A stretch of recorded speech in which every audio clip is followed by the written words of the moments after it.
The Art of Worldly Wisdom, Baltasar Gracian. Do not always be jesting. Wisdom is shown in serious matters, and is more appreciated than mere wit. He that is always ready for jest is never ready for serious things. They resemble liars in that men never believe either, always expecting a lie in one, a joke in the other. One never knows when you speak with judgment, which is the same as if you had none. A continual jest soon loses all zest. Many get the repute of being witty, but thereby lose the credit of being sensible. Jest has its little hour, seriousness should have all the rest. Be all things to all men. A discreet Proteus, learned with the learned, saintly with the sainted. It is the great art to gain everyone's suffrage. Their goodwill gains general agreement. Notice men's moods and adapt yourself to each, genial or serious as the case may be. Follow their lead, glossing over the changes as cunningly as possible. This is as indispensable art for dependent persons, but this savoir-faire calls for great cleverness. He will only find no difficulty who has a universal genius in his knowledge and universal ingenuity in his wit. The art of undertaking things. Fools rush in through the door, for folly is always bold. The same simplicity which robs them of all attention to precautions deprives them of all sense of shame at failure. But prudence enters with more deliberation. Its forerunners are caution and care. They advance and discover whether you can also advance without danger. Every rush forward is freed from danger by caution, while fortune sometimes helps in such cases. Step cautiously where you suspect depth. Sagacity goes cautiously forward while precaution covers the ground. Nowadays, there are unsuspected depths in human conversation. You must therefore cast the lead at every step. A genial disposition. If with moderation, 'tis an accomplishment, not a defect.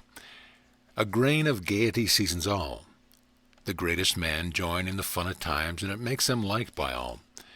But they should always on such occasions preserve their dignity, nor go beyond the bounds of decorum.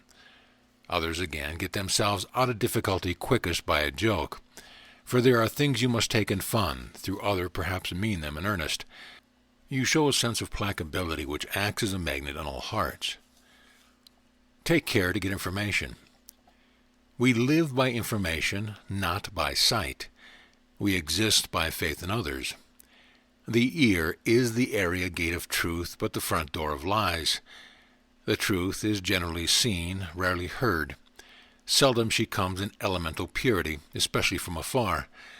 There is always some admixture of the moods of those through whom she has passed. The passions tinge her with their colors wherever they touch her, sometimes favorably, sometimes the reverse. She always brings out the disposition. Therefore receive her with caution from him that praises, with more caution from him that blames. Pay attention to the intention of the speaker. You should know beforehand on what footing he comes. Let reflection assay falsity and exaggeration. Renew your brilliance. 'Tis the privilege of the phoenix. Ability is wont to grow old, and with it fame. The staleness of custom weakens admiration, and a mediocrity that's new often eclipses the highest excellence grown old. Try, therefore, to be born again in valor, in genius, in fortune, and all. Display startling novelties. Rise afresh like the sun every day. Change, too, the scene on which you shine, so that your loss may be felt in the old scenes of your triumph, while the novelty of your powers wins you applause in the new. Drain nothing to the dregs, neither good nor ill. A sage once reduced all virtue to the golden mean. Push right to the extreme, and it becomes wrong. Press all the juice from an orange, and it becomes bitter. Even in enjoyment never go to extremes.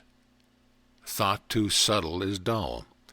If you milk a cow too much, you draw blood, not milk. Allow yourself some venial fault. Some such carelessness is often the greatest recommendation of talent, for envy exercises ostracism, most envenomed when most polite. It counts it to perfection as a failing that it has no faults, for being perfect in all it condemns it to all. It becomes an Argus, all eyes for imperfection.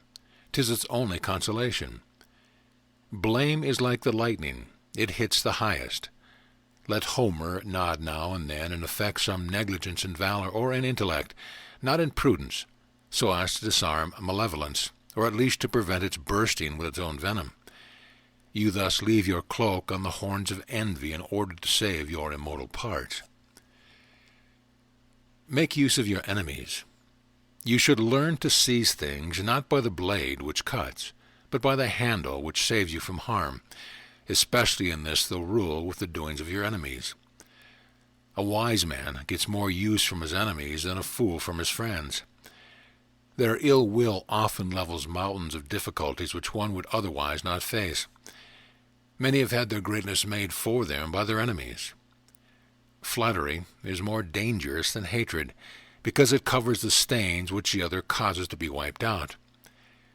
The wise will turn ill will into a mirror more faithful than that of kindness, and remove or improve the faults referred to.